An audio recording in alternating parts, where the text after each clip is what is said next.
is nothing. Only warm primordial blackness. You're conscious ferments in it. No larger than a single grain of malt. You don't have to do anything anymore. Ever. Never, ever. Never, ever, ever, baby. An inordinate amount of time passes. It is utterly void of struggle. No ex-wives are contained within it.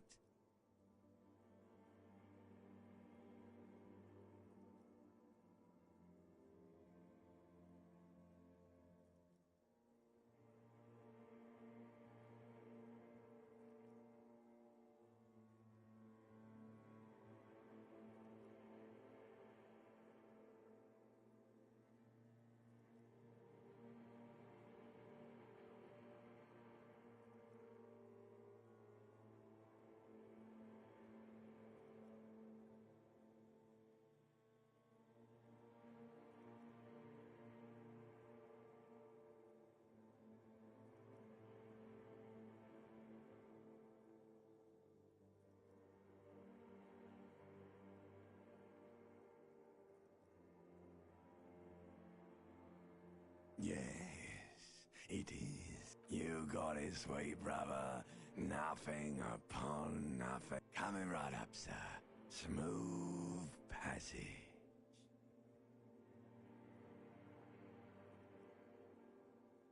Do you really? All right. Nothing town to fuck all borough.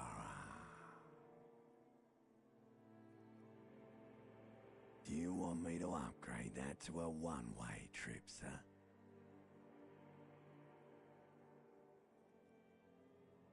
Do you really? You wouldn't like it if I told you what was back there. Why'd you think you had to bludgeon yourself into oblivion? Or did you not sense yourself marinating? Yes, your one disco mother.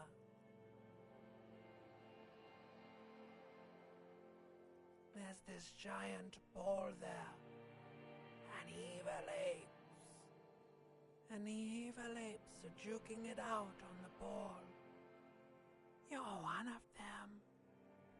It's basically, you can't even make out it's a ball when you're joking it out. It's that large. Infinitesimally small.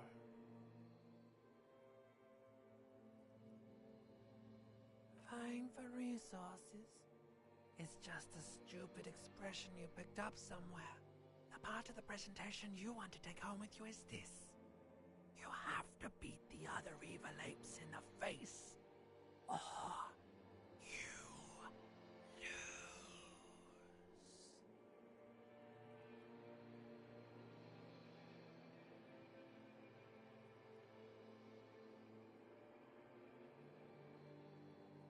Somewhere in the sore, bloated man-meat around you. A sensation. Like a fly to the ointment, your conscience sticks to it. The limbed and headed machine of pain and undignified suffering is firing up again. It wants to walk the desert, hurting, longing, dancing to disco music.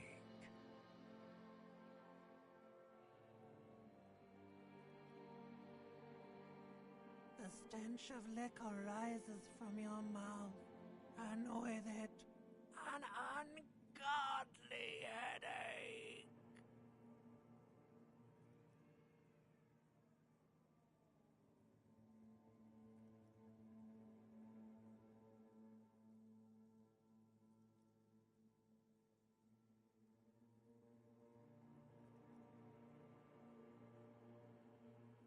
A fiery streak penetrates your skull, trying to force your eyes open. It's a sound. Somehow, you know what it is. A Caprice Canadian motor carriage.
hear a jingle.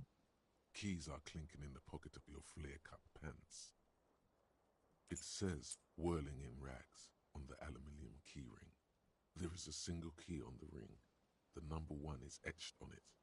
It should open the door. The whirling in rags is a hostel cafeteria on the urban coast, frequented by dock workers.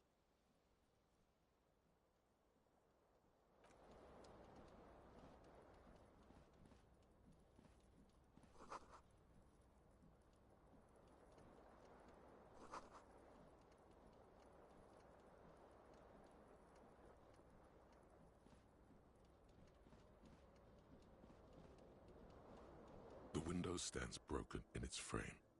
Cold wind blows in.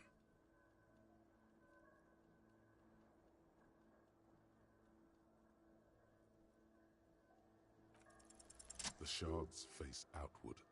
Whatever broke this window came from the inside.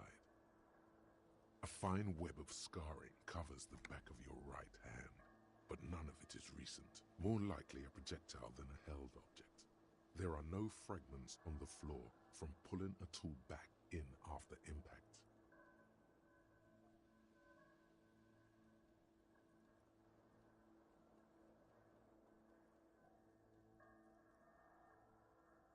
It is too large for a bullet, yet too small for a piece of furniture. You're looking for something heavy and larger than your fist.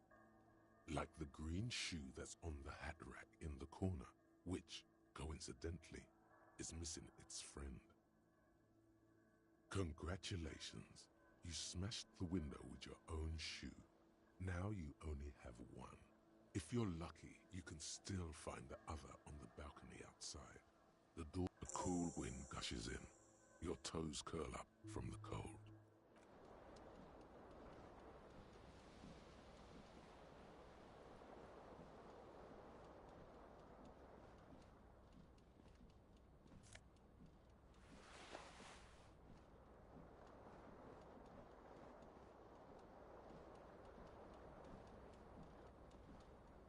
This fan has 2 chain pull switches.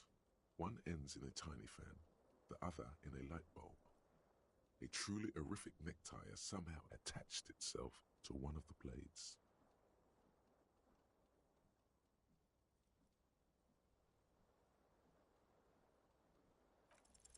You swoop up and catch the tie.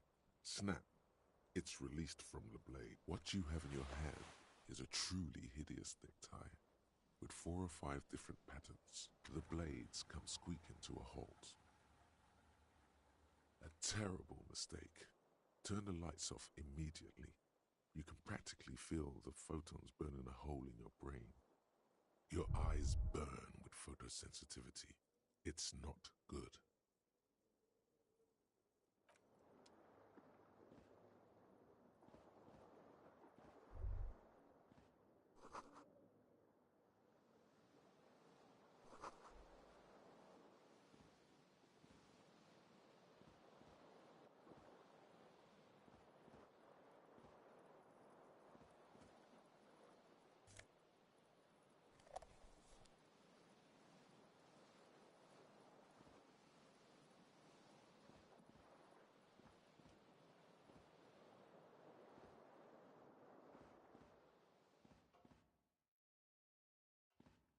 A mirror hangs above a bent and broken sink.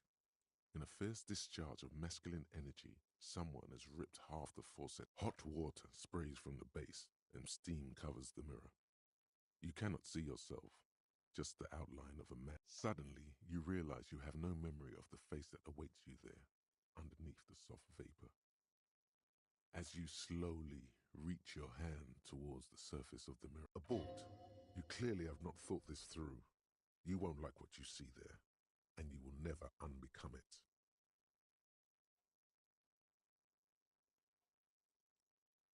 Yeah, there is definitely something wrong with it. Where to even begin? There is the bloatedness, then the swollenness. It's like there's an upholstery of alcohol underneath your skin. It's not. It's swollen and snail-like, wriggling between your fingers. Bet you are. Your nose feels like a small balloon in the middle of your face. It hurts when you honk it. It doesn't appear to be a particularly tiny nose either. Not with all the drinks it's absorbed for you. Behold. You have no idea who this thing is, do you? It appears you're also dead. There's clearly rigor mortis on your face. Oh wait, is that an expression? Are you trying to make an expression with that face? Why? Please stop. It's horrible. You're scaring yourself. Oh my God. You can't stop. It's like it's not even voluntary anymore. You have worn that grin into your face and now it won't come off. What does it even mean? What is the emotion you're trying to convey?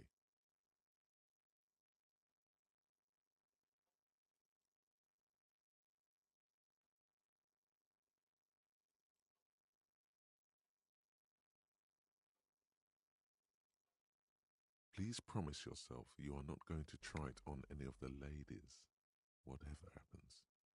You liar. You can't even tell the truth to yourself. Go ahead.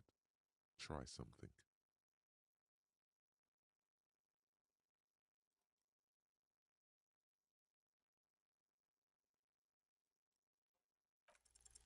Like the rest of you, it comes from a bad place somewhere in the past. That's all you know for now. It's too late. Like an image on film. The expression belongs to your primary motor cortex. It would take a minor neurological miracle for you to cease producing it.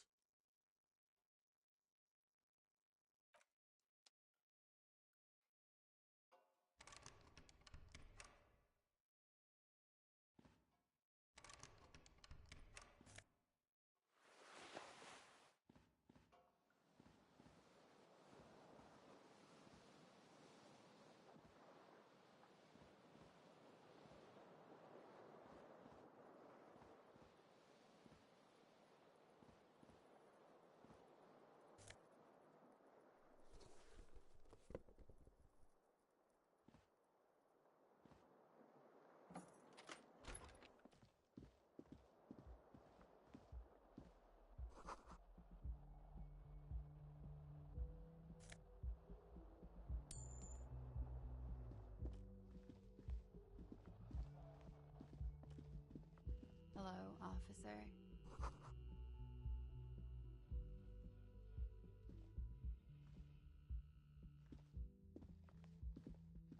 The young woman raises a cigarette to her eyes are brown and her face is speckled with birthmarks.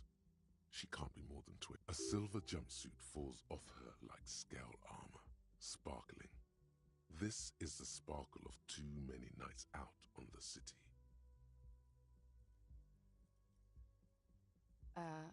No.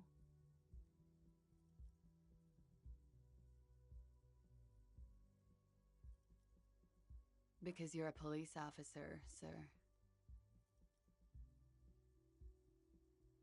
I am, yes. Unless you've been feeding us a set of very well-rehearsed lies all this time. You've been here for 3 days. On official police business, no less. Couldn't say. In truth, so far, mostly drinking. You have no doubt about the drinking. But do you strike yourself as a tight-lipped drunk? She must have heard something.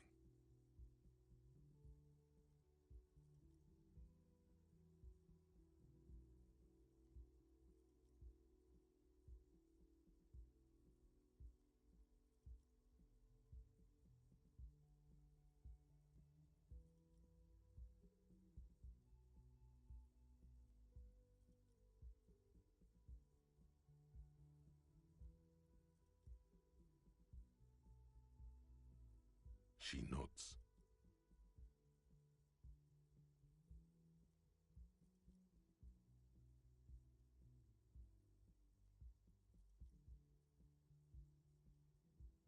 There's a mercenary out back. He's been hanged. The body has been there for a week now. The locals probably got tired of it and I didn't mean to overwhelm you with information. You seem a bit lost, officer. Could it be because of the drinking? She hasn't had time to put her makeup on. This is her morning cigarette. She looks tired, her beauty waning faster than it ought to at her age. Don't be so harsh on yourself. They let almost anyone be a police officer. Of course. Be careful, officer. They don't like the police around here. Something stirs in you as she's about to go. Call it an instinct, a need. The need to ask questions. It's like you said the words a million times before. She looks back at you, a light glinting off her eyes. Yes? The dock workers are pretty cocky. They think they're police enough. At least here on the coast. I can't say about the rest of the city. You're in a hostel, sir. We are in Revachol. Revachol is the disgraced former capital of the world, divided into zones of control under foreign occupation. Half a century after a failed world revolution, she is central to our moment in time.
Yeah?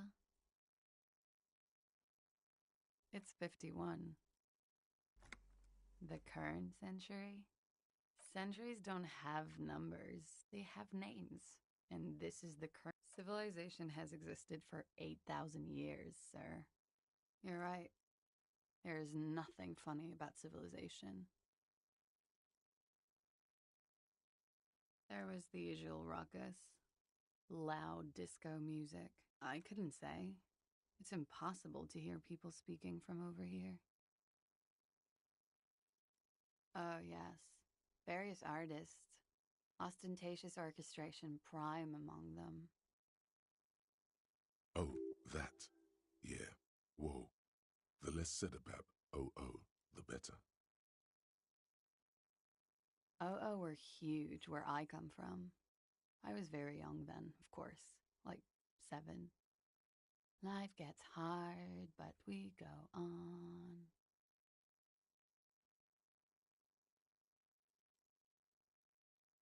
It would appear so.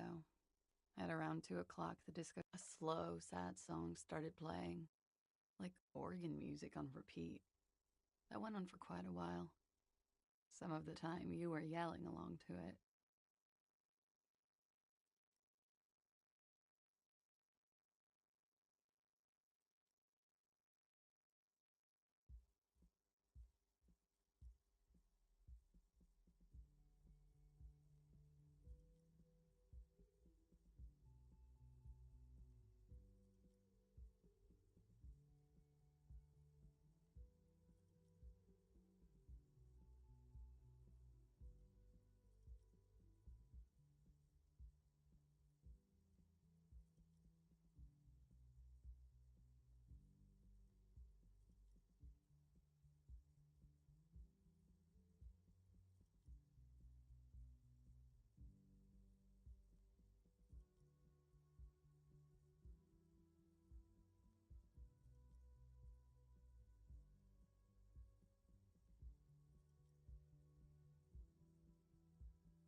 Yes, there was a church in there, a really small church. Like the smallest, saddest, that it doesn't matter anymore and that we're alone now. It was difficult to tell. The song itself was very quiet and soft, but you sounded like a winded boar, sir. It was hard to understand what you were singing on top of it.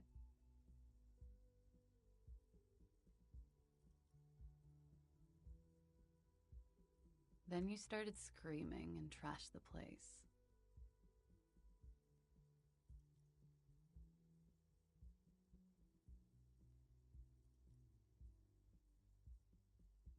A window was smashed. The tape player, probably. The song stopped. And furniture, too. A real destructathon. There was screaming. Then I think you passed out.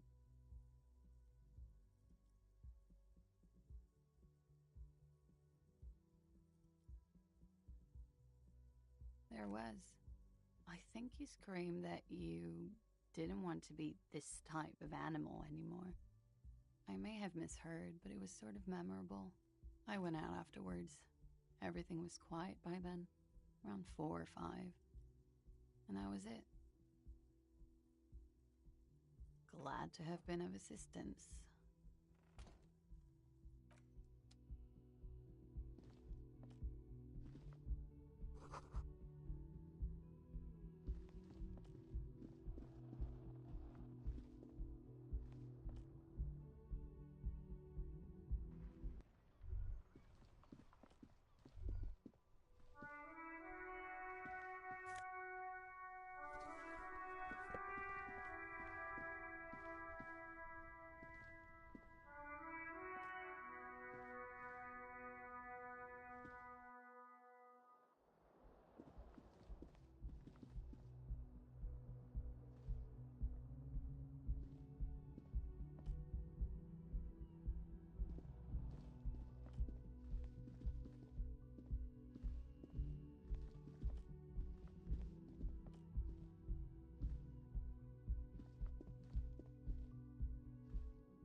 You should totally sing karaoke here, the first chance you get. Your emotions need to be expressed. People need to know your vast, oceanic soul.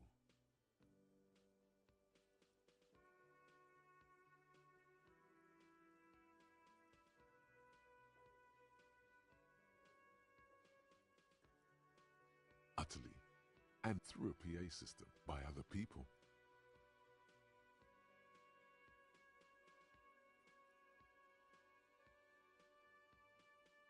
You should sing the sad small church song from that tape you found. Thought it was obvious. Serves them right. Wipe that smirk off their face with your sad, tragic, small... You would need another copy of the tape first, though. The one upstairs is destroyed. Who is mistakenly identified as a cop for his prominent jawline? Yes, sounds likely.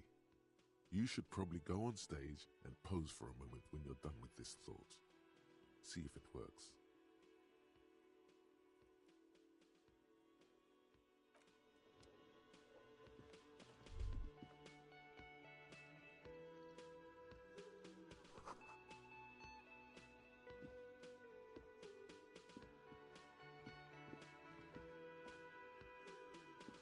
A man in his late 20s stands behind the counter, inspecting a stuffed seabird.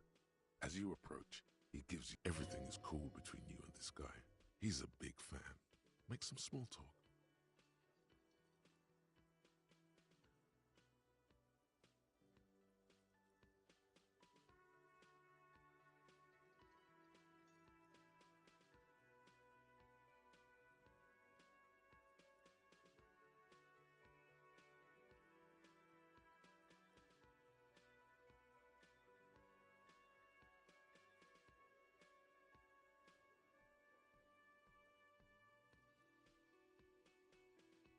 No, I'm not the bartender.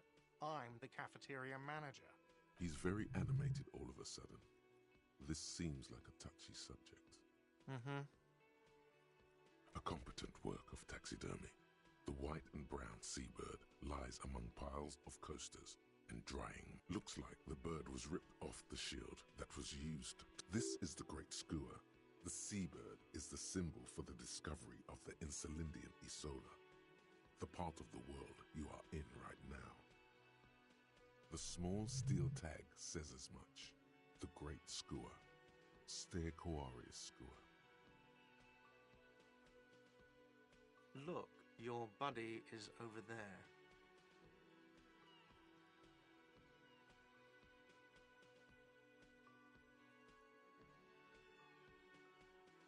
Why don't you go and talk to him, okay? He pretends not to hear you, concentrating a competent work of taxidermy. The what looks like the bird. This is the great skua. The small steel tag says as much. Look, your buddy. Why don't you go and talk to him? He pretends not to hear. A competent looks like the bird was. This is the small steel tag says. Look, your. Why don't you go and talk to him? Okay? He pretends not to hear you, concentrating on the. No, I'm. He's very animated. I have 3 cafeterias to manage. 3. Sylvie tends the bar here, not me. I'm only standing in. She just, you know. His eyes dart from left to right. This man isn't lying, but he is hiding something. So now you're a cop. Oh, forget it. No, I'm not the. He's very animated all of a sudden. I have 3 cafeterias to. She just. His eyes dart from. Mm-hmm. No, I'm. He's very animated. That period of my life is. I have 3 cafeterias. She just. His eyes dart from left. So now you're a cop.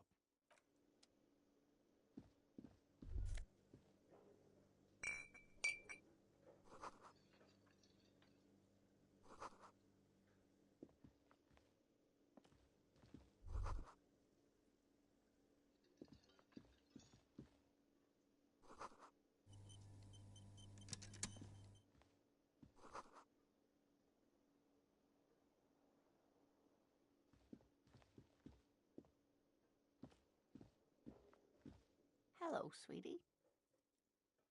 You shouldn't keep your colleague waiting.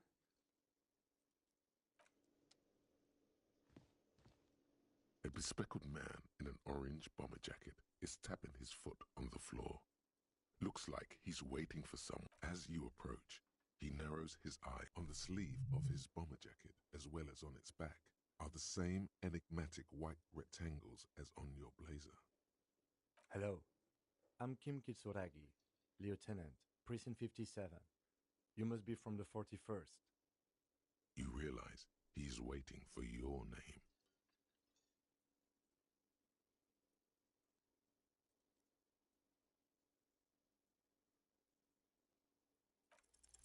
Concentration makes you squint your eyes. Your name should be deep gold and orange, like a forest fire looming on the horizon, but mixed with the stench of liquor rising from your breath.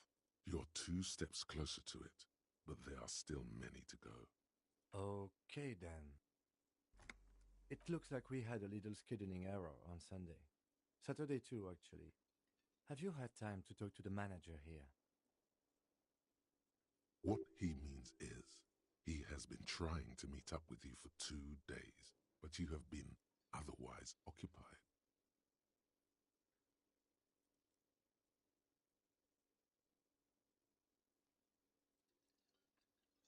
If you don't mind, we should talk to him again. Ask him for a rundown of the area, now that I'm here as well.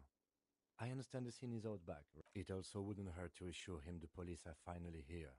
In full force, I mean. Have you mapped out the initial interviews?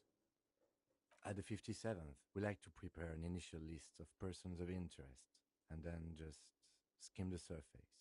Prepare the field, get to know the players. You don't do that? Maybe it's not an inter-district practice.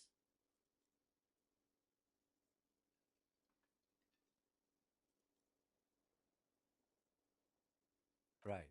And the interviews?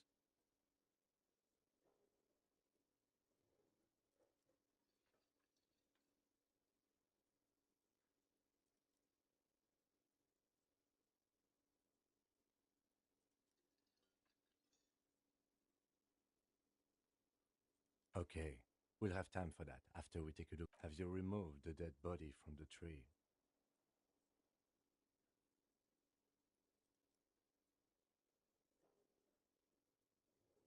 So, the body, where it has been hanging for 7 days straight.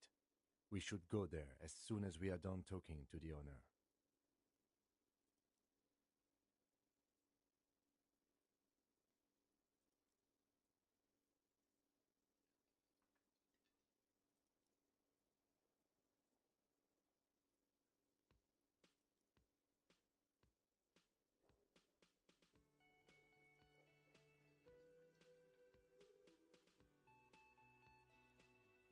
I can see you drank last night and the night before, and that you are still drunk now.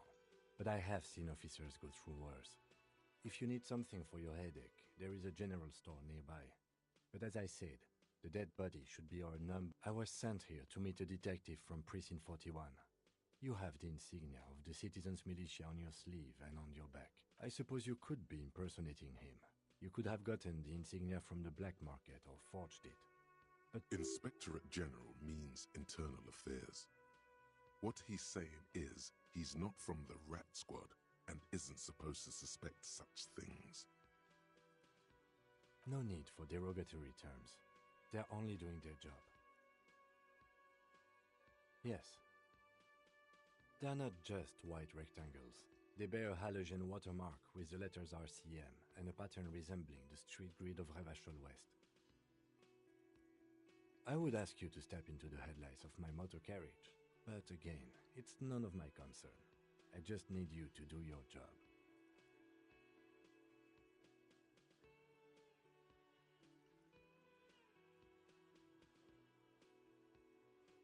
You mean you don't have a badge? Losing your identification card is a serious matter. My vehicle has a shortwave. You can use it to report your badge missing. I would advise you to locate it as quickly as possible. But getting the body down should still take precedence.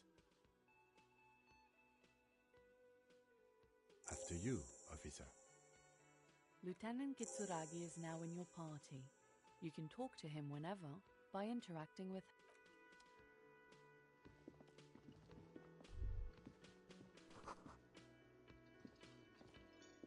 The man with the unimpressive beard notices you approaching.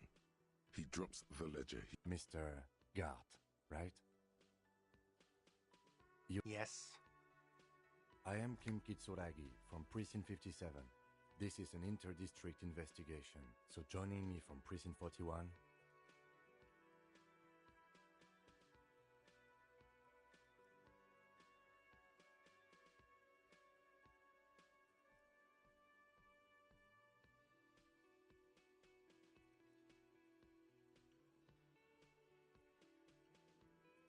Are you kidding me? Right. Now, I know it took us a while to arrive at the scene. It also took you a while to call us and report the dead body.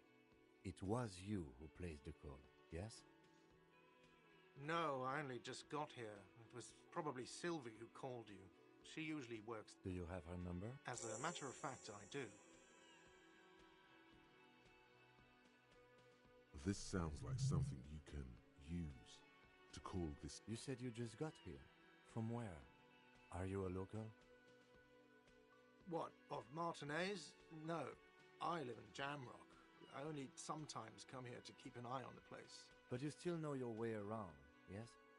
In case we need directions. Yes, I know where some things are, but as I said, I don't live here. I just used to work here. And I'm not going to start working here again, if that's what you think. I didn't imply that. He probably means this is where you step in and ask your questions. His face expresses profound doubt in your having this. Ask him about the body's location before asking if he killed him. People give up information in the more innocuous questions, which you can later use in the more sinister ones, not vice versa.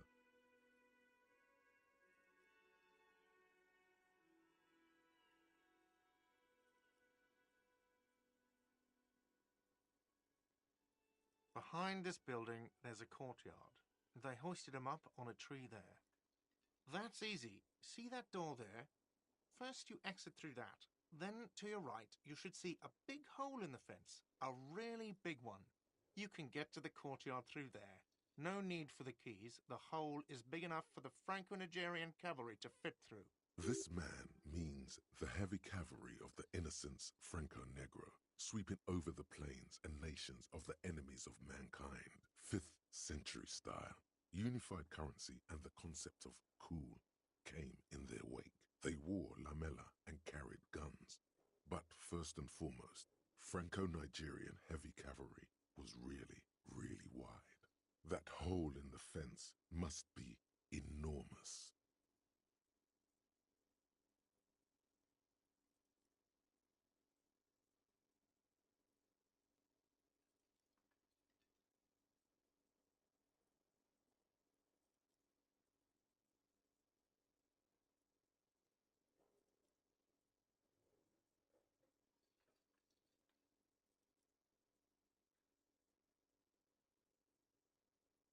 Haven't you asked me that already?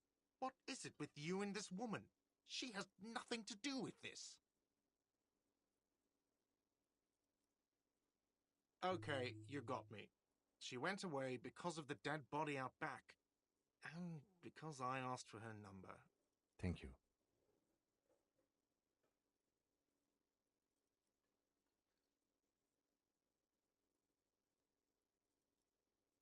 I asked an employee out. She didn't want to come, but felt obliged to. It was a bad idea. Now, what is so goddamn fascinating about that for you? It's got nothing to do with the lynching.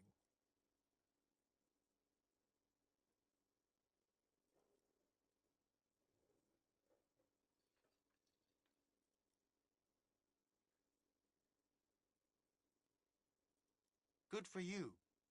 Was there something else? I'd like to get back to what I was doing. I don't know who killed him. This is it.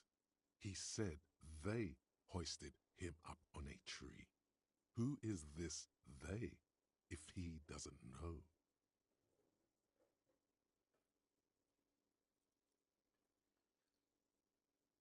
Oh, people are saying it was the union dock workers, that it was a lynching.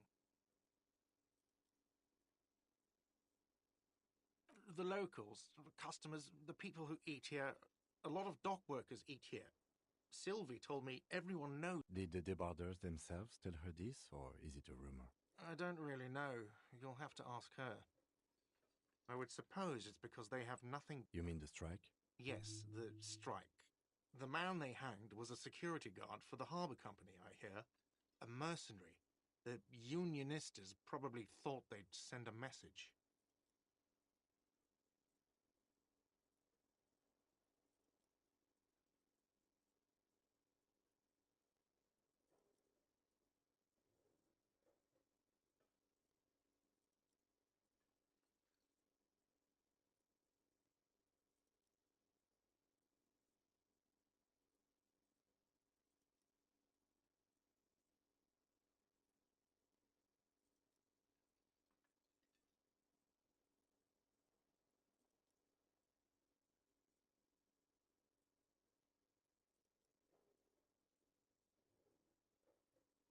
The lieutenant turns the page in the little notebook he's been scribbling in.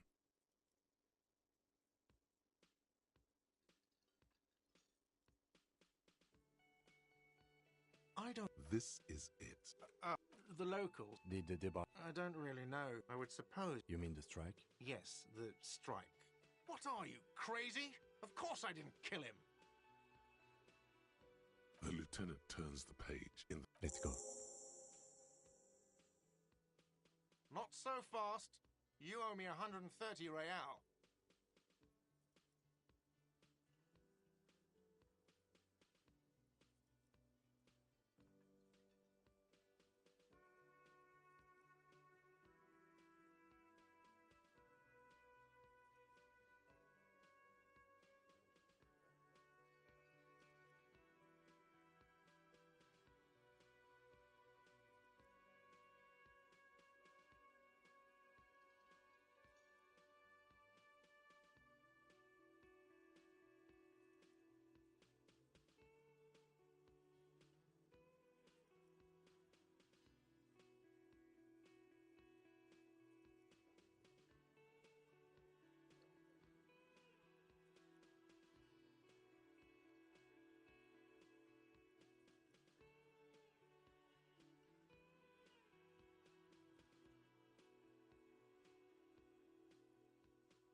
Oh, excuse me. You owe me 130 real. The IIR, or Inter-Isolary Real, is the global reserve currency. Whatever part of the world you're in right now, it's safe to assume he means you. Wow, you're a genius. Yes, that's right. Money. You owe this establishment 130 real. Let's see. 3 nights at a tariff of 20 real comes to 60 real. Then there's the window you annihilated.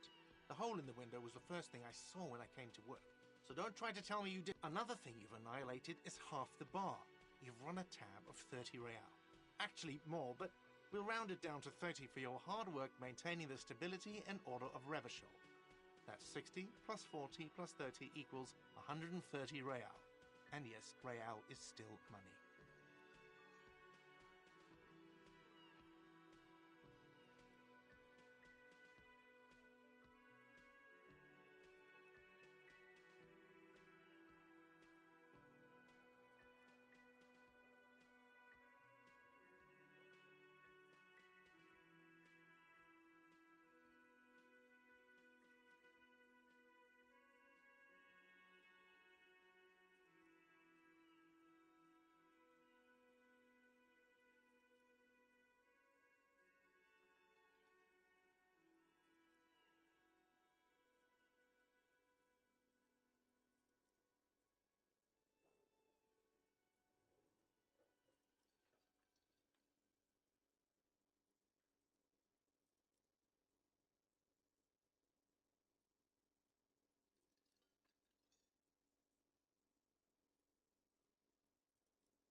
You can't arrest me. I haven't done anything.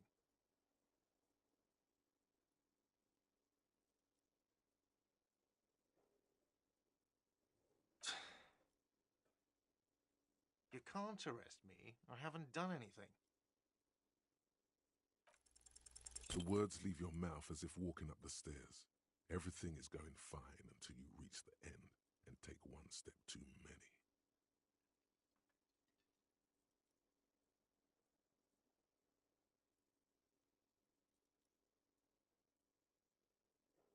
Oh, so apparently I'm a bitch now. Okay, I'll be the bitch, and you'll be the broke cop who owes me money, and no one will arrest anyone because that's insane. How's that? Sir, leash in your tongue. Officer, you need to contact your station. Ask your people for assistance with the money you owe this place. There is a shortwave radio in my car when you get the time. I'm sorry, but I can't let him stay here if he doesn't pay. He's 3 days on the slip. If he doesn't have the money by tonight, he'll have to work this from home.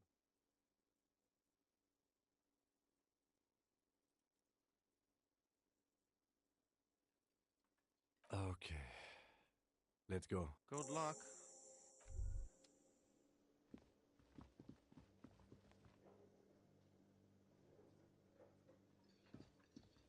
Yes?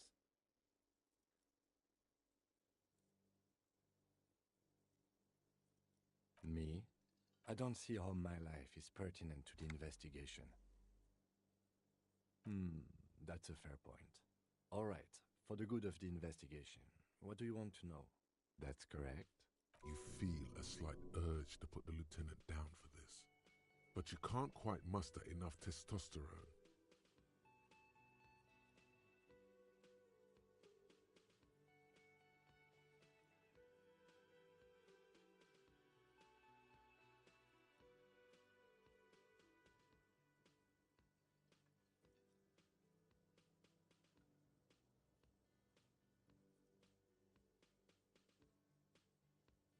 Are they? They are mostly just cumbersome. That's because I'm half Seolite, or quarter. My father's father was from Seoul, so was my grandmother, but from my mother's side. It's not an interesting topic. It's a part of the world, officer. A geopolitical entity and a geographic division. I told you it wouldn't be interesting.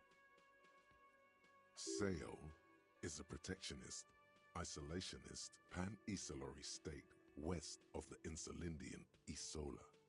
Actually, it's quite interesting. Some would even say mysterious. You're barking at the wrong tree. I don't speak a word of Seolite. I've never met either one of my grandparents, and I've never been to Seoul. I'm a regular Habash. A point of pride to him.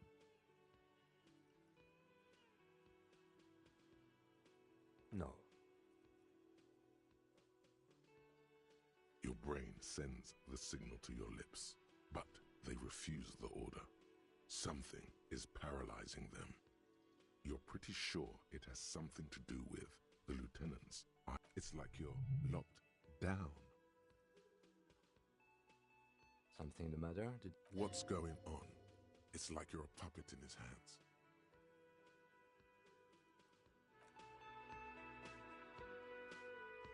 The lieutenant relaxes his eyebrow, and you seem to regain control of yourself. What do you mean? I have no idea what you're talking about. The lieutenant's conceptualization skills must be rather rudimentary.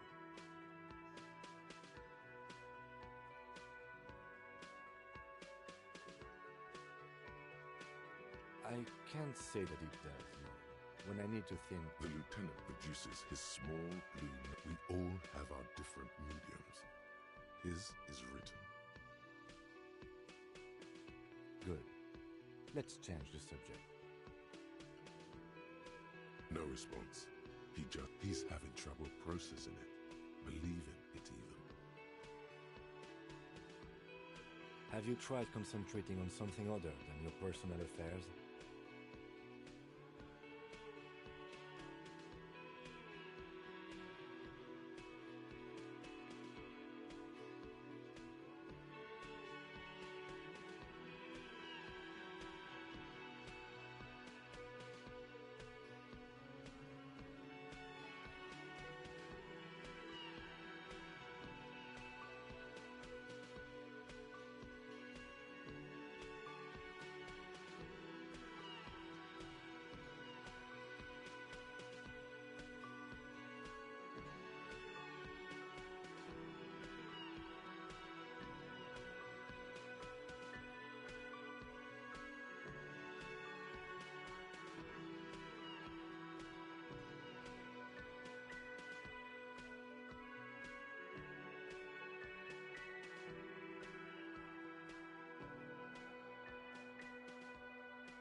Fine.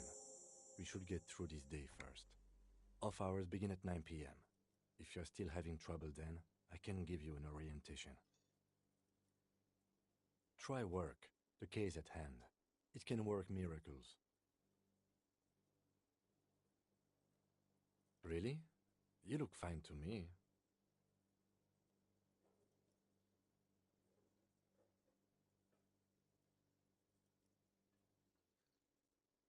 This psychodrama is unbecoming. Clearly, he prefers to think you're malingering.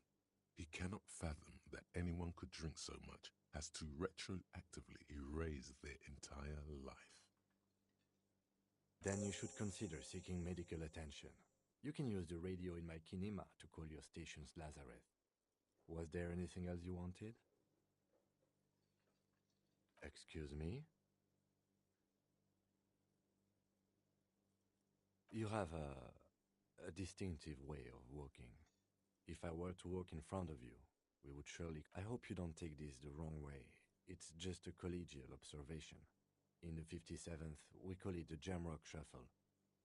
They say it's a scene-clearing technique developed by one of your lieutenants for gathering evidence.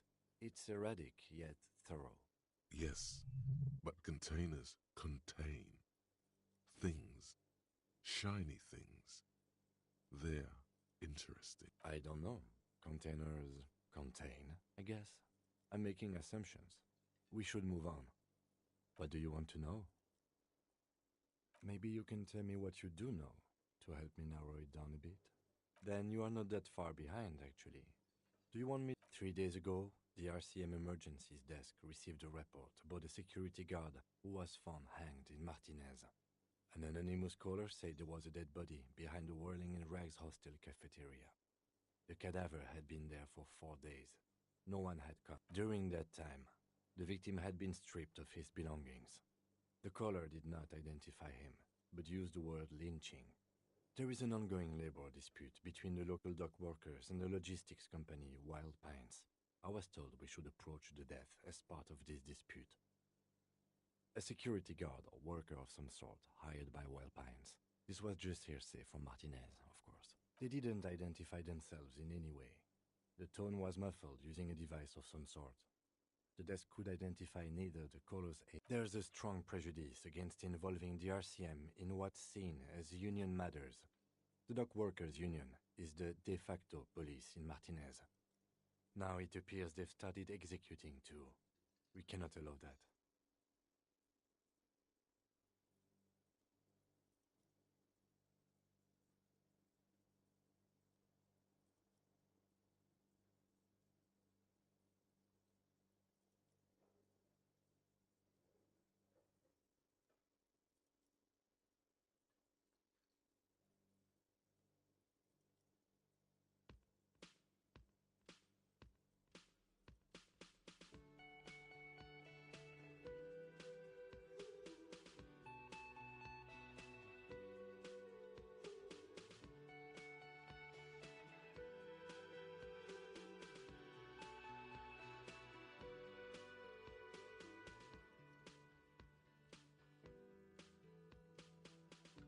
That's right.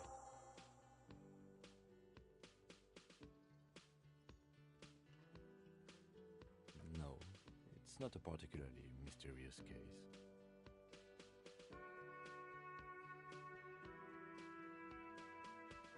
The deceased is a security guard for a corporation involved in a labor dispute. It doesn't take a DeLorean polymath to put the pieces together. I just don't see the case getting more mysterious than that.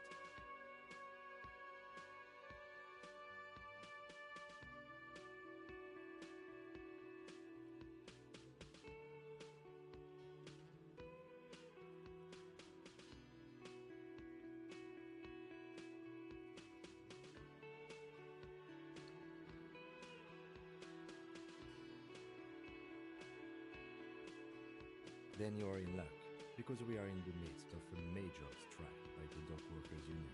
Maybe more than that. The union clearly wants a piece, not just of the industrial harbor, but the Wild Pines Corporation itself. Is this a strike then? or the first shots in a work. I expect the case itself to be less challenging than navigating these community matters. This district isn't used to the RCM's presence, and the Union rarely overplays its hand, as it appears to strike, coup, revolution, it's brigandage, however you parse it. You feel something rising through you, a familiar feeling, an opinion taking form.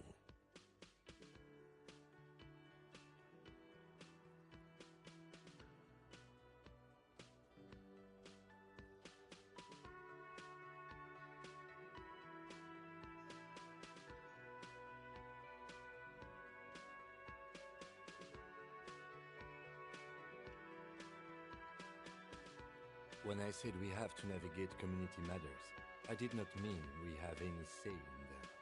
I meant we should be careful. If we are not, the shit will blow right in our faces. From an imaginary fan. Now, was there anything else you wanted to know about the case? I'm afraid you and I are pawns in a pissing competition. You don't know? I assumed you were in on it. Better still than an imbecile cop-off. It's just stupidity. We shouldn't waste any more time on it. If you want my take, ask me after we've inspected the victim. Later. Was there anything else you wanted to know about the case? Good.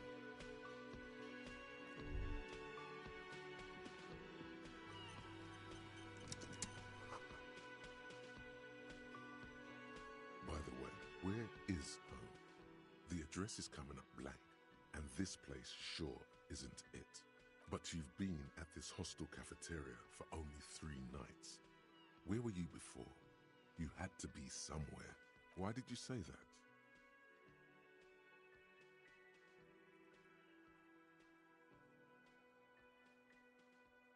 No. But isn't that an expression, not a place? A saying. Up on Marvel Hill, a great high place. What? That doesn't sound like somewhere you can stay if you run out of money.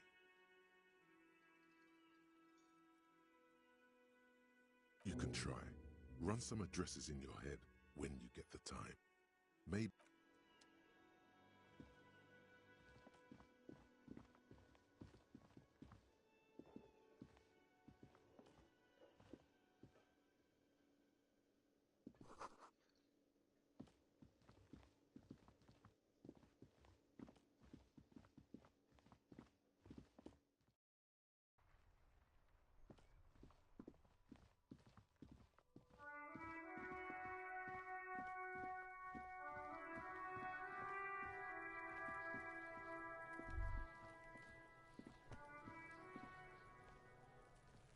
Kuno's got this.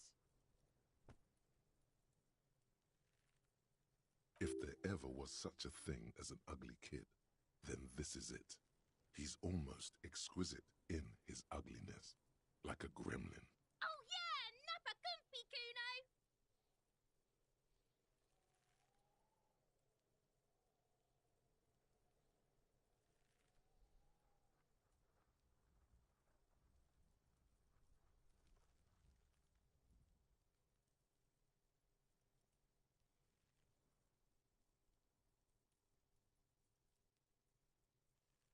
Right in the dick, Kuno! Get him right in the dick! Love it in the dick. The boy is sweating profusely. His eyes are like 2 black holes and his jaw is twitching as if trying to break free from the empire of his body.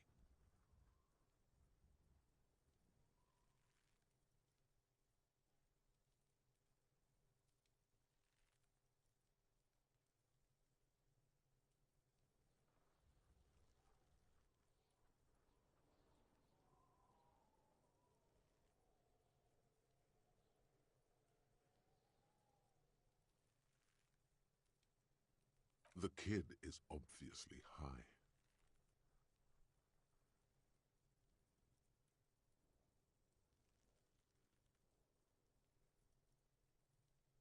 Fuck that! Kuno, yeah! Right in the mouthhole! Shits himself. The rake! You should throw the rake! The don't know what a rake is. Kuno's not a gardener.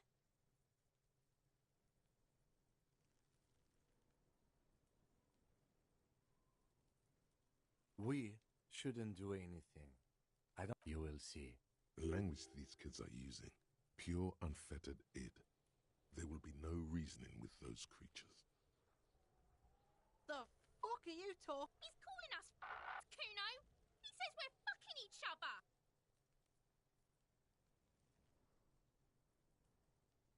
Alright, entertain the Kuno.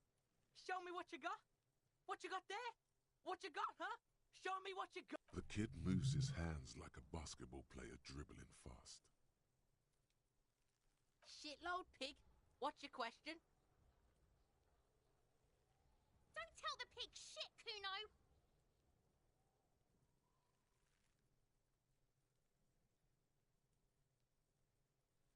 This is where you quickly ask him questions. Real cop questions, like a cop.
Kuno's fuck imp. Kuno uses the fuck imp for target practice. He's trying to hide the fact that he doesn't know. Kuno knows what you meant. Kuno's not a snitch. That's all. Trying to make Kuno sing into the popo phone. Probably climbed. Kuno was busy down the road. You heard Kuno. Kuno wasn't even in Martinez. Kuno wasn't in Revachol. Kuno wasn't regional.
I don't know. Some fucking...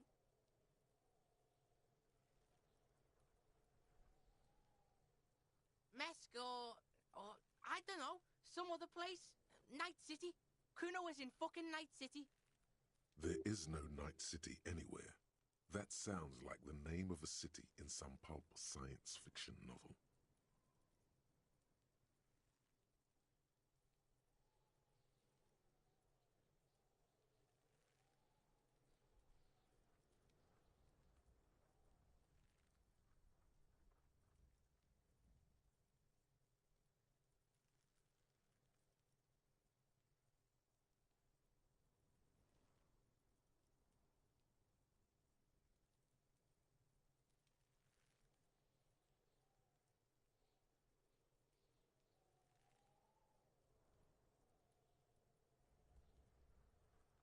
Why you gotta be riding Kuno's ass? You wanna know where Kuno was? You wanna know what? Don't tell him that! It's not fucking lame. Kuno's building Kuno City. Night City. Lame! That's the name of Kuno City, bitch. Get the fuck off Kuno's back. This shit ain't... It's impossible to deduce what it is about, at least for the moment. If it's important, it'll come up later. Focus on the case. Just a couple of pigs sniffing around in the dirt. That seems pretty fucking suspicious to Kuno.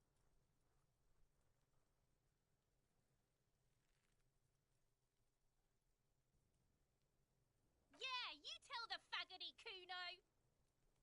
You're testing Kuno's patience here.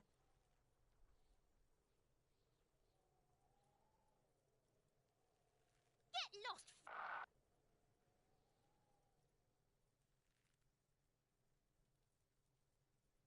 The fuck about it? You're testing... Get lost, Right, pig? This is where Kuno plays with his little wooden choo-choo. Fuck do you want? Yeah, whatever. Kuno doesn't give a shit. Kuno's Kuno, pig? It's always Kuno, never I. Clearly the kid's using the third-person perspective as a shield. The fuck are you calling a third pig? Watch out, Kuno! He's trying to fiddle you! He's gonna put his hands on you! Help! Pig's got Kuno! Help! Rape! Help! He's got the Kuno, help! Everyone can hear. You need to get the hell out of here before.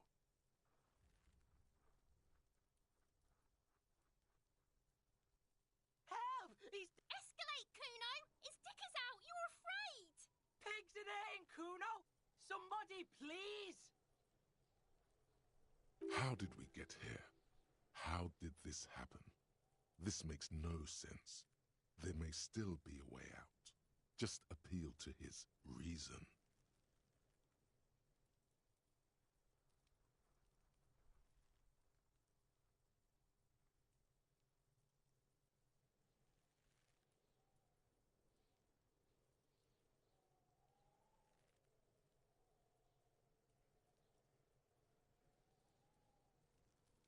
No! The nearly psychopathic way they could slip in and out of the act implies you're not the first victim. Fucking logical! Help! The logical pig is... No one? Kuno's doing this because he... Help! The pig's gagging him! Kuno can't speak! You put him up to this yourself. When you... Listen to your friend. Kuno owns the fat ass. Help! The RCM is trying to fuck Kuno! Help! Misters, help! He's flashing Kuno! He's showing his genitals! If you don't help... Look...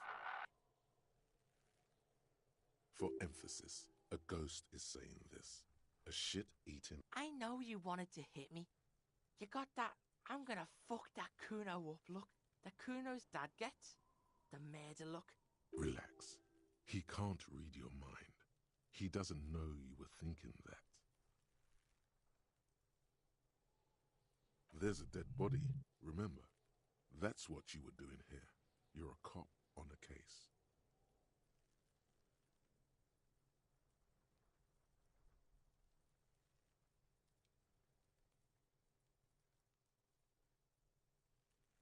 know what you thought. I'm gonna fuck that Kuno up. I'm gonna shut that shit down. You know what? You should have. You're nothing. You're a joke to Kuno. Kuno laughs at you. Kuno turned you into his prison, bitch! You're gonna be in this shit with Kuno. No, you're not. We can just leave. Bitch, you're gonna be in this shit with Kuno forever! A peepo is a type of hat, by the way.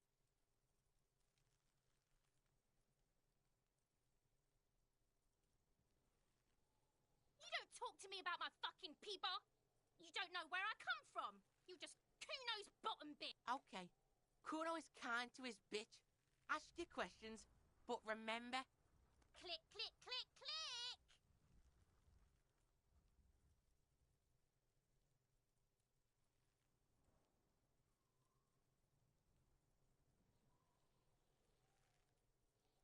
Kuno doesn't...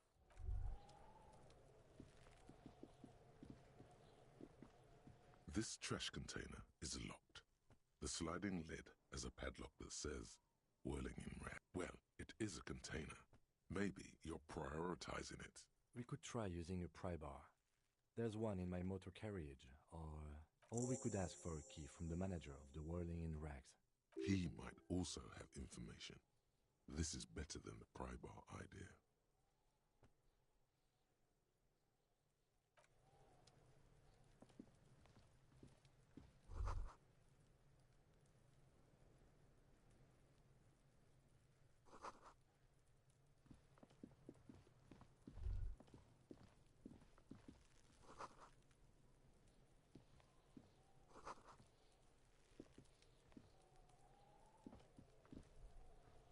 The corpse looks at you with bulging white eyes. The face around them does not look human. You seem to be holding your breath. A cargo belt twists his neck at an unnatural angle. The body below appears stiff. It's letting out an ungodly rot. The smell seeps in, even through your clenched. Active decay. It's okay to throw up, officer.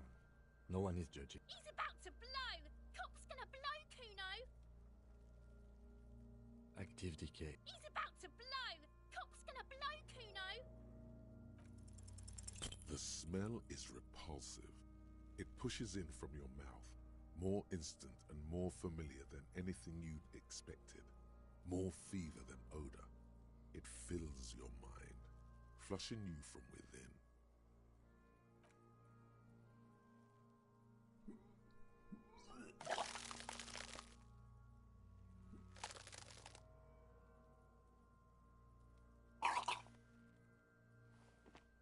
Too late. It's impossible to keep in. Your body curls and pushes it out until a pool of vomit lies under your feet. The smell of Commodore Red rises from the pool. Among it, distilled spirit and bits of shish. It's okay. Happens to everyone. Keep it. The hangover is clearly making this worse for you. You could use some ammonia to clear your head.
If you can handle the headache, some officers use it to deal with cadaverine odor.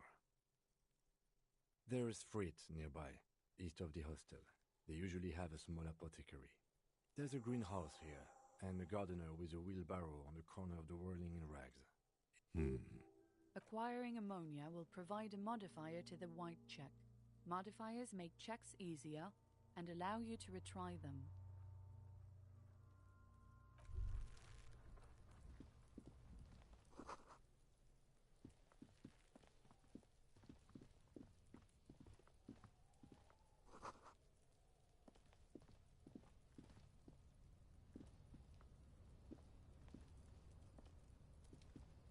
An inconspicuous pile of the roofing material, Eternite. Because it's nice and orderly, well-laid rhythmic pattern calms your mind. Mammals like this stuff. It's nothing. Someone just left. Glad you asked.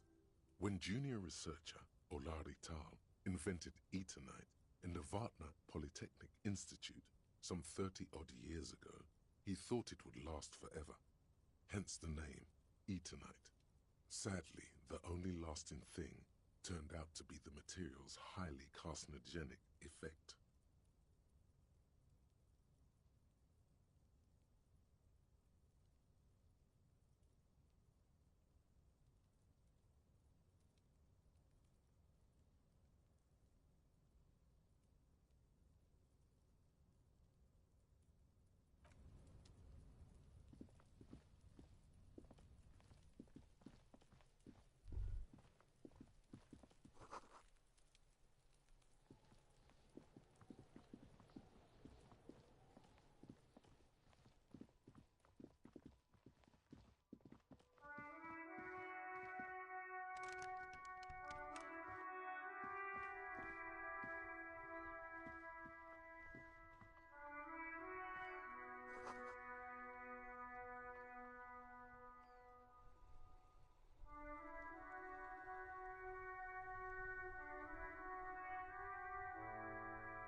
Hello, sir. Step right in. The store is open. Are you interested in a new and exciting book? Okay, sir. I'll try to answer any questions you have. I hope my name is Annette, sir. My mum, her name is Plaisance. She owns the store. She's inside minding the register or organising the stock. Feel free to step in and browse our wares. I'm signalling that the store is open. Otherwise, people might not know. They'd miss out on the crime, romance, and biographies of famous people.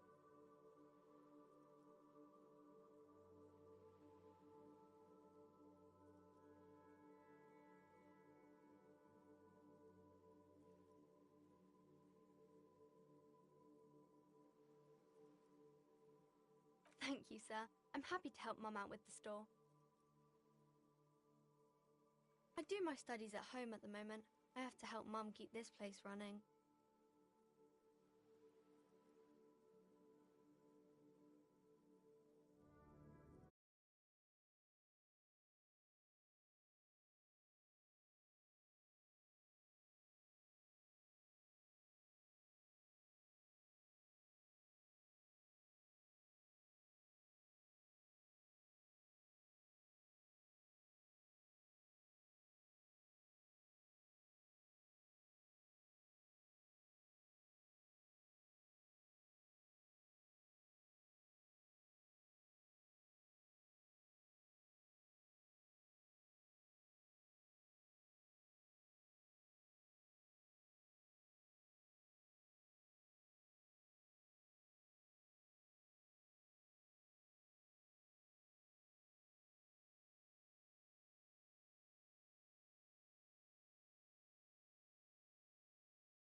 Mum says it's necessary to do both because it builds character. There is stress and unease behind these words. Mum says it's peachy. She was a little afraid at first. There's talk about this house being cursed in the way that makes them say that no business has ever really thrived here, sir. Exactly, but we've been doing fine so far. They shouldn't be, but they seem real. Anyhow, they say that these grounds are doomed for businesses.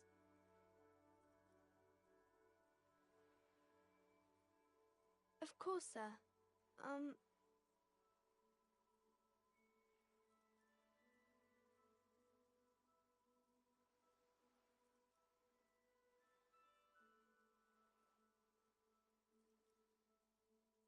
Crime fiction is about murders or burglaries or things like that, and the work of a policeman or a private detective who's trying to solve a crime and catch the criminals.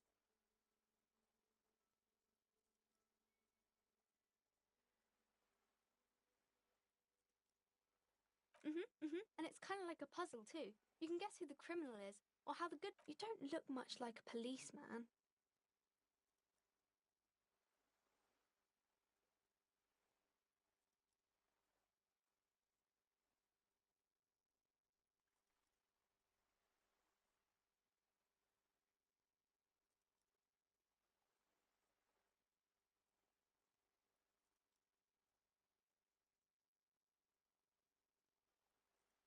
Didn't mean to offend, sir.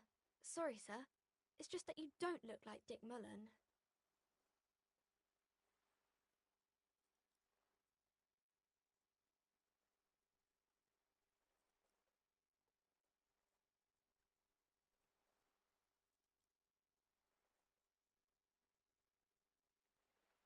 Head? Yeah. No, not head, child. Heads.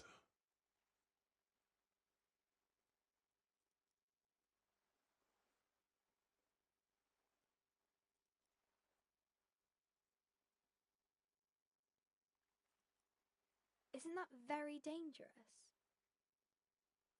Unlike you, sir. He's just a fictional character. He's no match for you. Maybe you can show me some real police work, sir. Like in the books.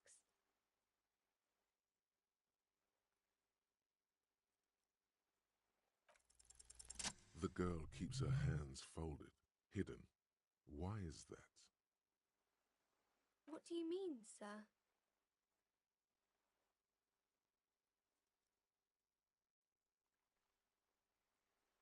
She looks around anxiously. The lieutenant stands by, looking at the two of you with little interest. She brings out her reddened hands, her nails. And you knew this from me keeping my hands folded? Well, that proves nothing. Anyone could do an easy deduction like that. She nods, half provocative, half enthusiastic.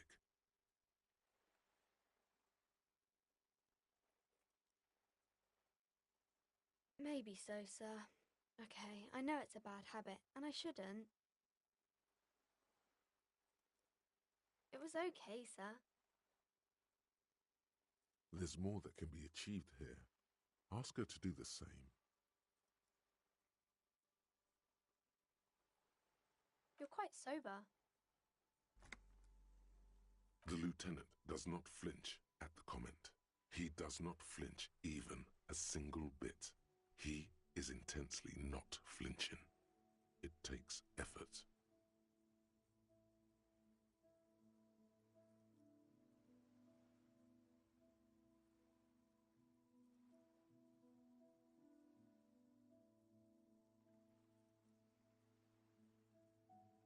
Because you usually aren't.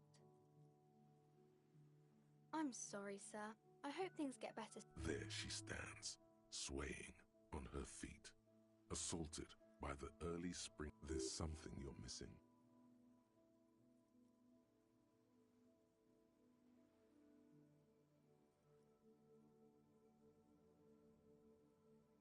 It's the type of book where there's a rich lady and she has to choose between the good man and the bad man. Or there could be a story about a poor lady getting a rich man. It's about man and lady business, sir.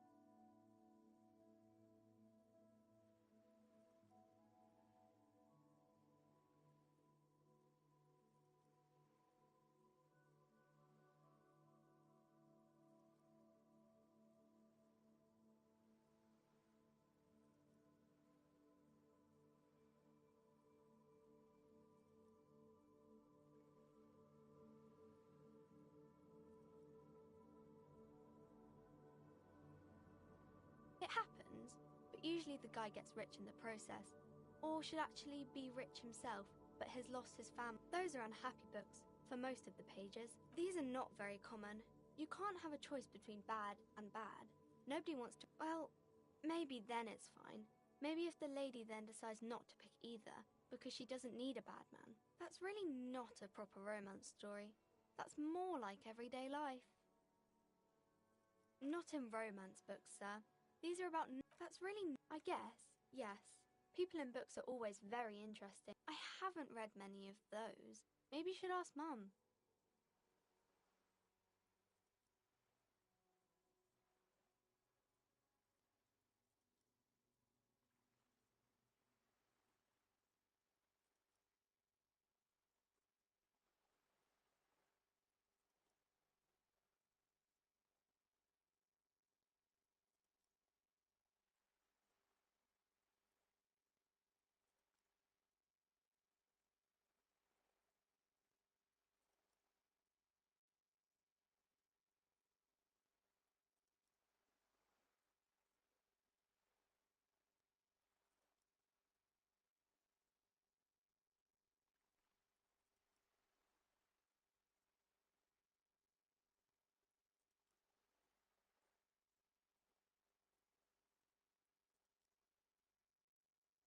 I don't think it's a romance story if the main characters break up, though.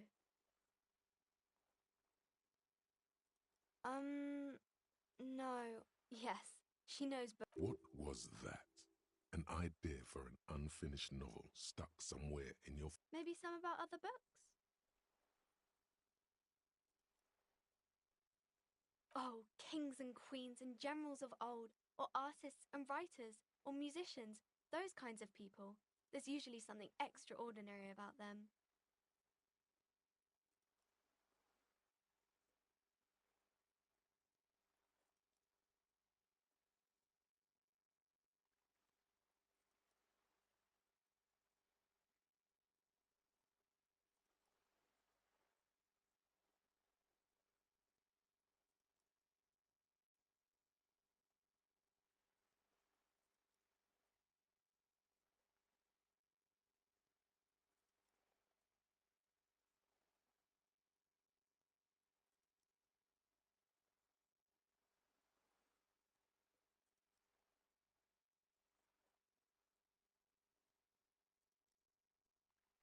I think that's why people read them, to find the secrets of their fame.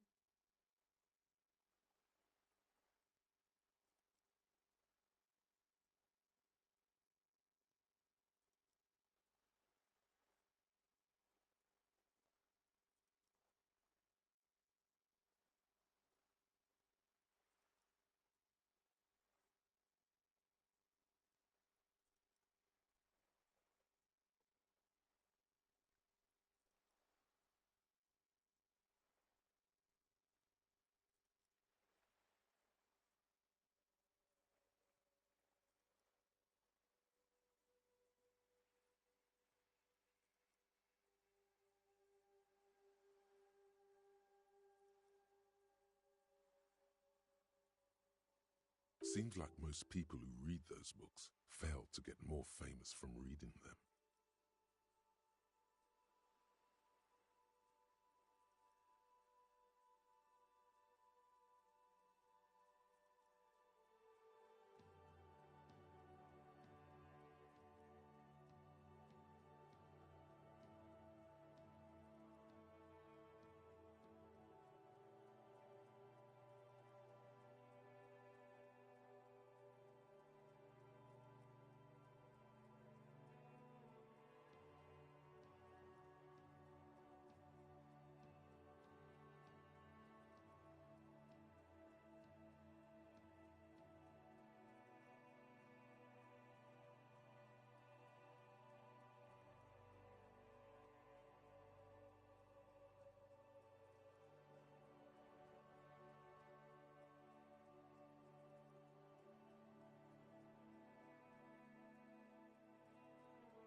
does make the famous people more famous.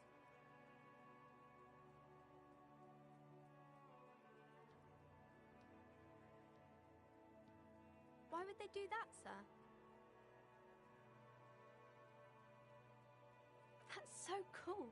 Maybe they'll make you a book cover picture and everything. Standing over a dead body, holding a gun.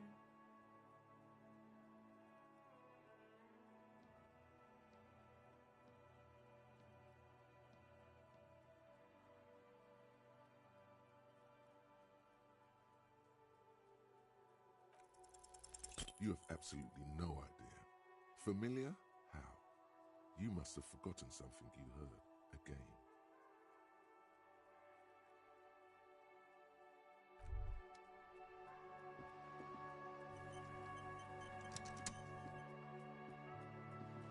As you turn, a bright light catches your eye, making you squint. So cool. From a distant sunset, a stage light, flash photography, nowhere in particular. It's just what superstar law officers do. They squint at lights and they solve shit. Yeah, you have. You're a big dick cop, Dick Mullen, Salam Rocky Bayi, badass on-the-edge disco cop. Time to recede into a ludicrous fantasy world. Here we go. Camera, lights. With a sudden flash, the world freezes around you, and you along with it. In an iconic monochrome solution,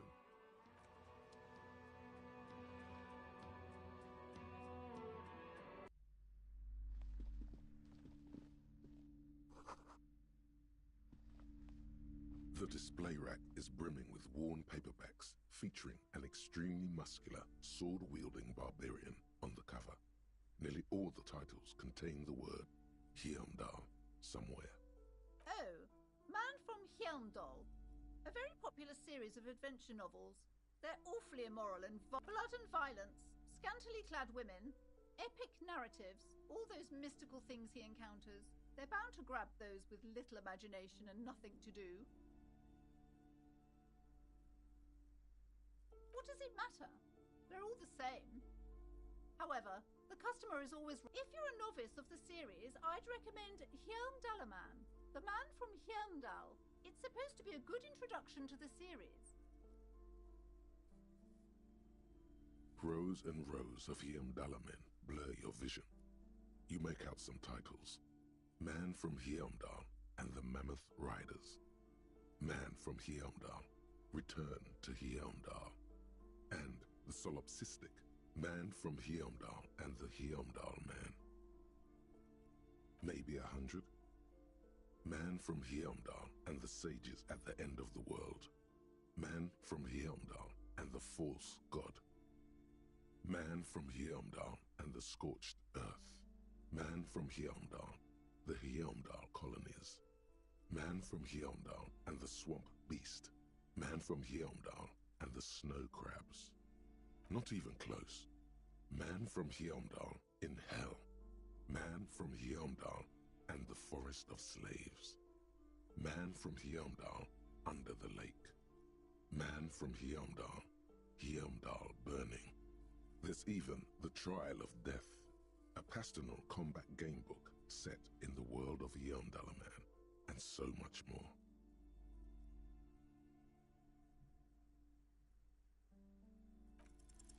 A twinge at the back of your head makes you flinch.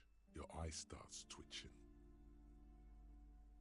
Your hand reaches toward a book with glossy cover art of the very muscular Man from Hyundal in chains, kneeling in front of a staircase leading to a throne.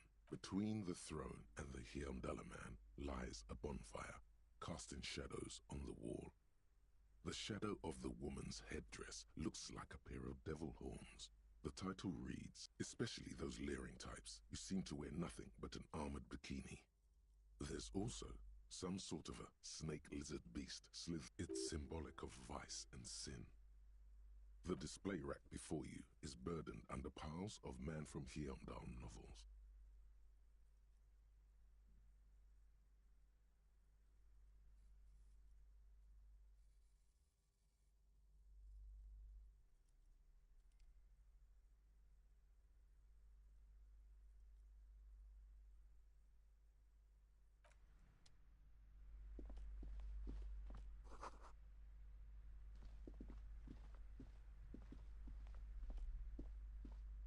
A small mountain of colorful board game boxes.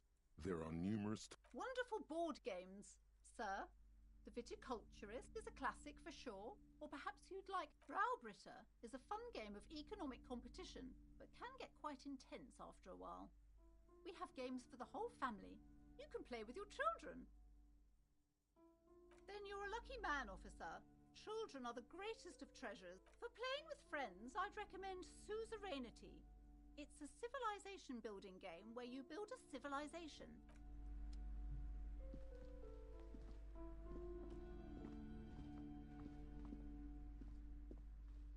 Welcome to crime. Be welcome. And please take responsibility for the energy you bring into this. Sir, don't be ridiculous. I certainly will not give you money. I would be doing you a grave. One has to earn one's success, even if one is a police officer. Hand up. Certainly there are good things to be said about dependence.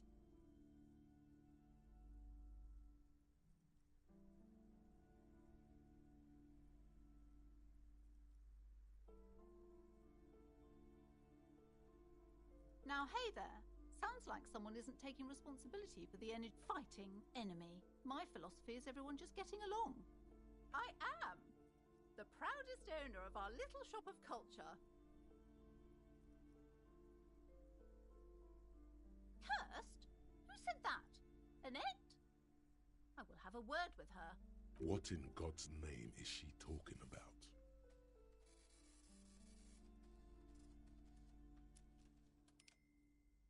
Annette, yes, my daughter.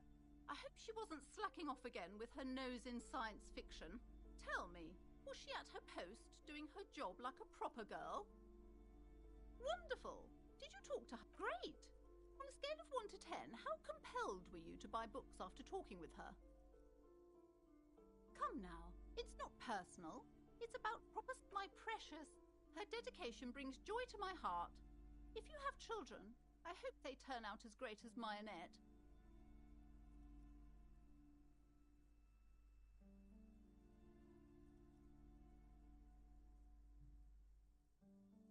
God. I've told her not to do that. It's such a disgusting habit. She'll get over... She can, if she has enough willpower. This is what's... Come on, ma'am. It's obvious she can't do anything about it. You are placing an unnecessary burden on a young child.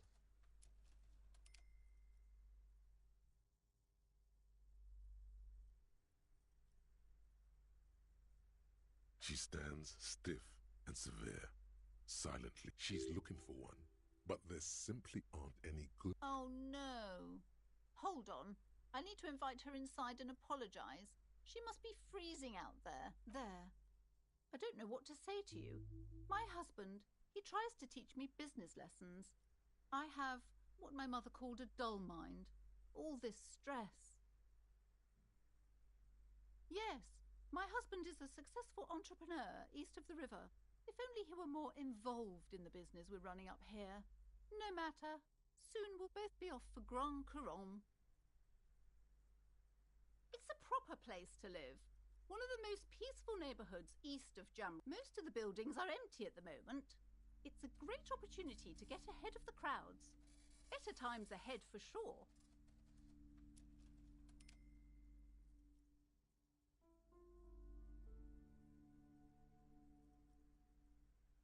He made the initial investment. Since then, he's been what you might call... super silent, almost inaudibly so.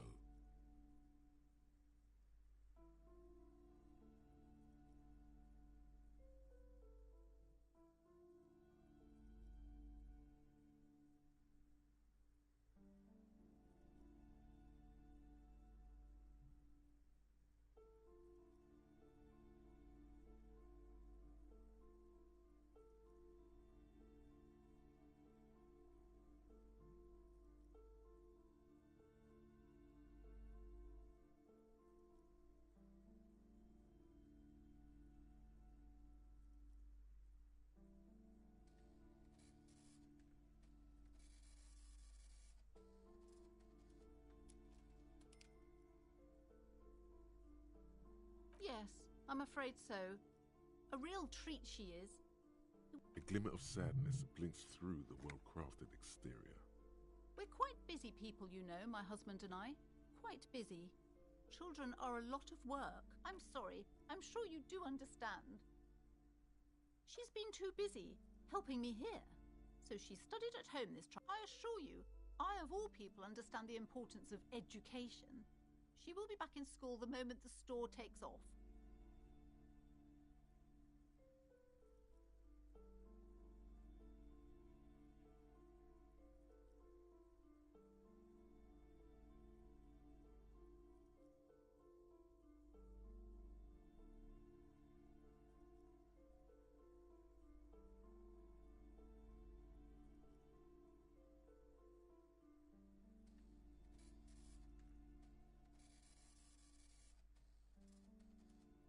And hell freezes over?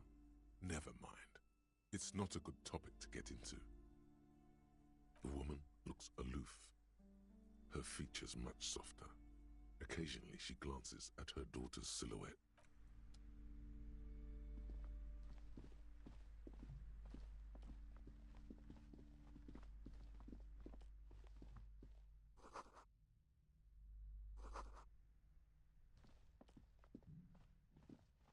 This bookstore is not strictly about crime, romance, and biographies of famous people.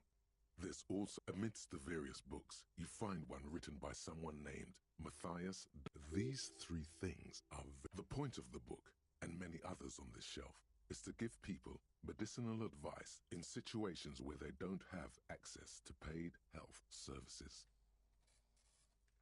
It serves platitudes, while also telling everyone that traditional medicine, the kind people don't have access to and which costs more than this book, is garbage and would only give you cancer anyway, without even curing your cold or anything.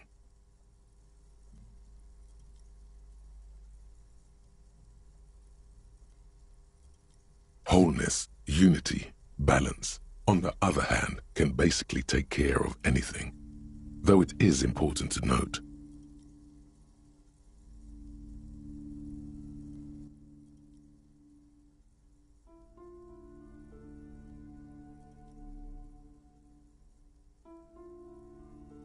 when it's up to your mind to heal yourself, then it's because of your mind that you're ill in the first place.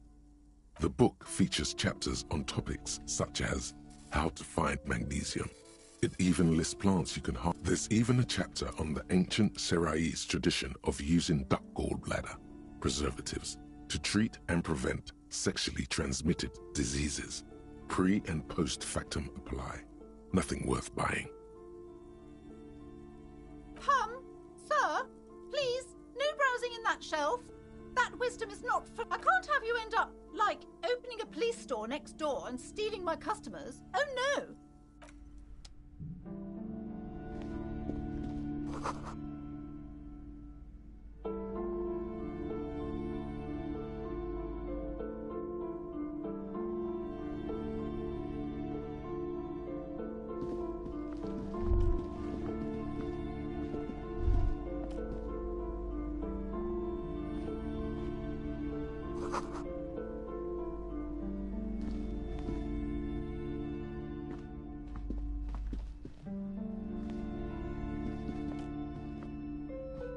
Several maps have been attached to a bulletin board hidden inside the alcove. They're held up by small pins. The board has come loose from one corner.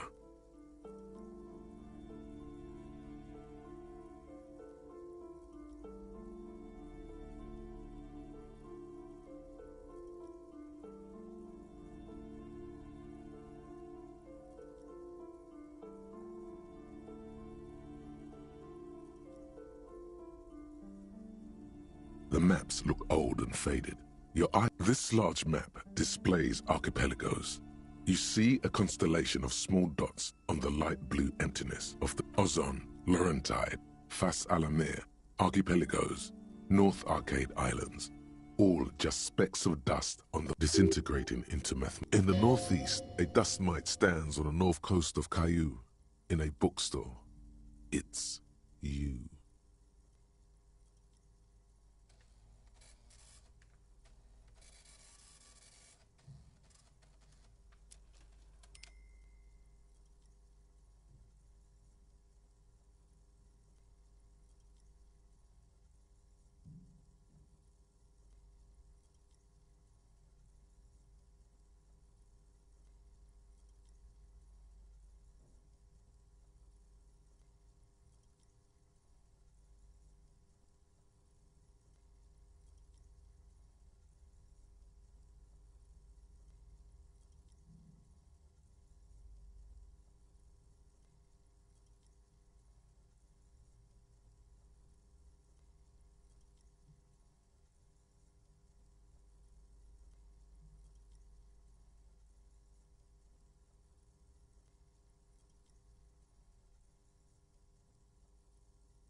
You can, on Caillou, Revachol, a single black star.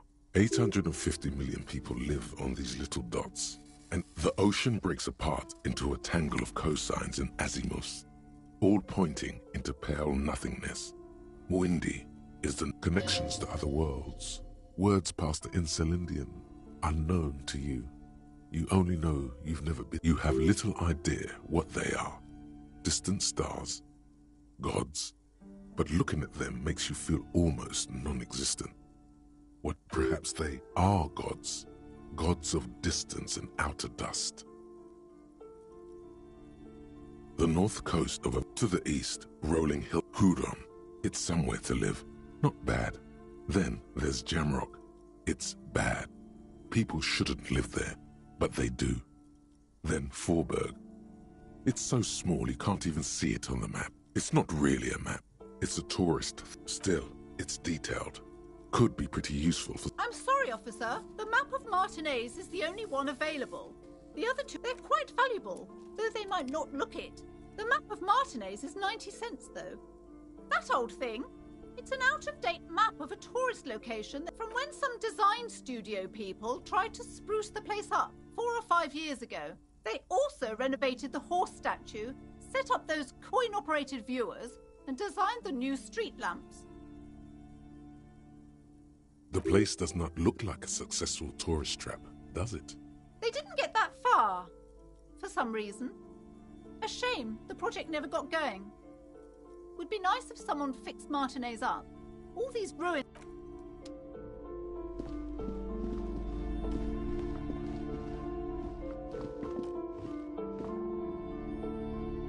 You see a set of tattered curtains blocking the way to another room. A strange cage-like trinket dangles from... Excuse me, officer. The back room is strictly for employees only. Nothing. Now please go back to browsing the books. Don't you feel compelled to look at the books? The books are all... She speaks almost as if she's trying to put it... Oddly enough, the more she tries to draw you away from the curtains, the more alluring they become. You see some kind of charm, an irregular polyhedron assembled from bones, sticks, and straw. Inside, a disturbing... This is a traditional Seminese ward, meant to provide protection against ill luck, bad dreams, curses. Inhabitants of Ile de Fantôme, the Semini, aside from poking at it suspiciously, there is nothing else to do with the fishhead charm at this time. The curtains remain... Just as you're about to pull apart the curtains, the petrified... Sir, don't touch that. I told you it's off limits for the customers. Parapsychologically speaking, we're done if you decide to open them. I won't be held responsible for the consequences. She looks away, mumbling. Why is everyone always messing with the curtains? Why can't they just buy books like normal people?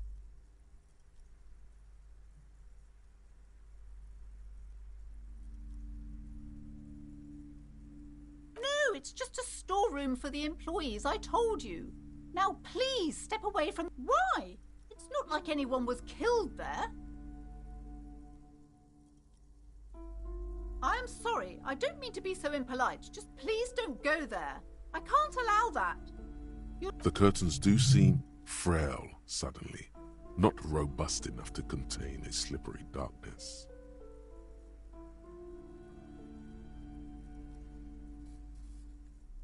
You do? My God, even more reasons not to mess with the curtains. Just step away, dear sir. No! Please just talk to me, officer. Come here and let's... Talking is always good. The curtains, tattered with age and covered in dust, hang before you, as if taunting you.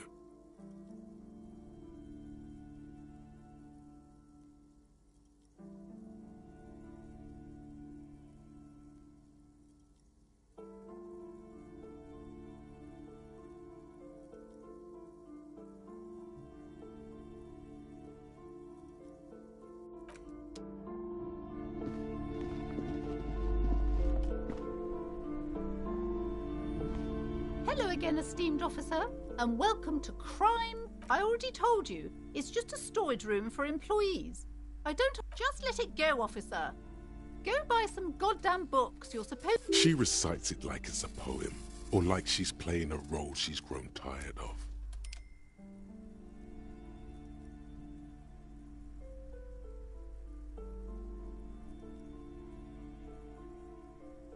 It's just for decoration.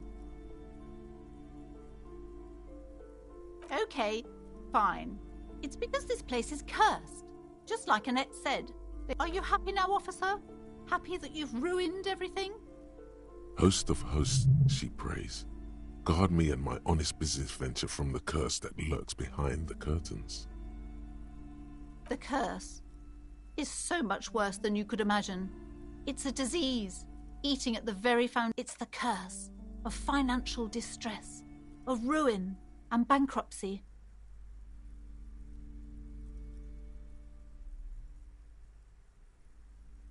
It's not just that, officer. We're dealing with something supernatural here. It's the cacodemons feeding off bad business practices and disappointing income statements.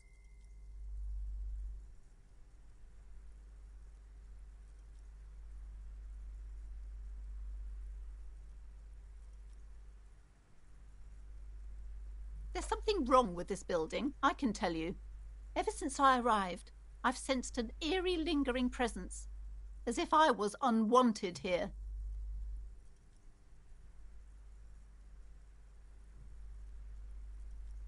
Yes, I've contacted numerous parapsychologists and even a pair of Simonese mediators.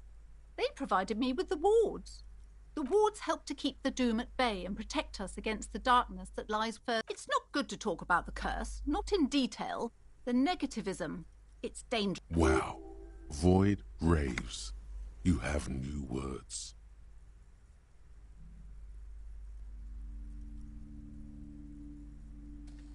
Oh, this? No, it's a special Himian amulet, blessed by desert pygmy shamans. There are numerous spells cast throughout the store. I had the books anointed with a different inducement spell, for example. Desert pygmy shamans.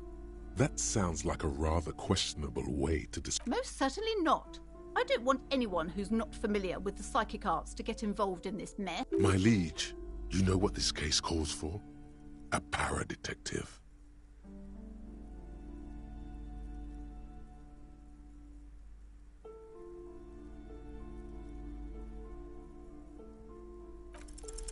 Slither up to her, you silver-tongued fiend.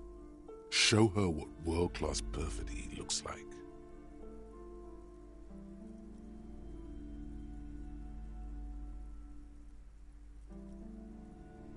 Are you sure?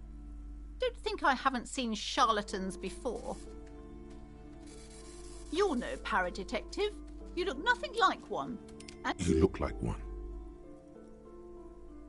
The lieutenant keeps his usual stony calm. He silently picks out his notebook.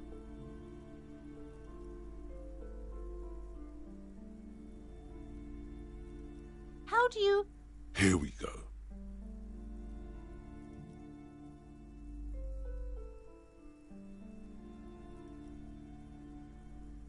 You're part Simonese. Oh, it means our meeting couldn't have been mere charm, but... I am not the only one at risk. I have to think of my daughter. You are certain you can help us? Keep us safe? I can't allow any collateral damage to hit us. If you promise, good officer, then you might be our last hope. Do you swear it? Thank you, sir. There's one more thing I haven't told you about yet. The entity. Do not act surprised. You know of these things, sire. You have? The entity takes the form of a woman, a witch probably. I've suspected that she must be connected to the curse ever since I first saw her. Did you know that she lives inside the chimney? Yes, that chimney is part of the building's central furnace, and it's enormous. She has barricaded herself, some unnatural magic, I assume. You should go find the entity and ask what happened to all the companies in the building. What is the source of this curse? Here's the key. Oh, And please do return to me after you've looked round. I'm quite What you discover? Probably just some office space. Don't be scared.